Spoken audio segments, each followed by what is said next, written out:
रियासत का बहरान अब फिर दोबारा ऑडियोज़ और वीडियोज़ पे पहुंच गया है, क्योंकि सीधे सबाओ तो हुक्मरानी नहीं चलती, रियासत भी नहीं चलती।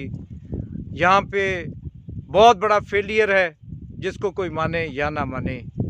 रियासती सतून आपस में इसलिए लड़ रहे हैं कि रियासत चल नहीं पा रही किसी एक शोबे के अंदर भी, और ये आपस में किस खूनखार तरीके से लड़ रहे हैं। मफादात की जंग है, हुक्मरानी की जंग है, और एक डिक्टेटरशिप है जो हर समत हमें दिखाई देती है। इलेक्शन करवाने के पीछे भी वही मुतलकुल अनानियत की सोच है, और इलेक्शन ना करवाने के पीछे भी इसी किस्म की सोच कार फरमा है।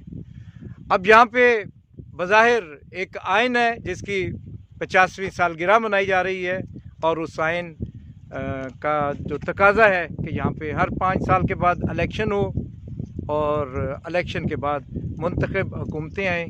ये अलग बात है कि पाकिस्तान के अंदर जो हुकूमतें मुंतखब कराई जाती हैं, वो लोगों के वोट सिर्फ डलवाए जाते हैं, गिनती में फिर वही आते हैं जो जिसकी पहले से मंजूरी मकसूद हो। जिसको जताना मकसूद हो उसको बहुत सारे वोटों से जिता दिया जाता है, बेशक उसके कम ही वोट क्यों ना हो, और जिसको हराना हो उसके ज़्यादा वोट भी हों तो उसको हरवा दिया जाता है।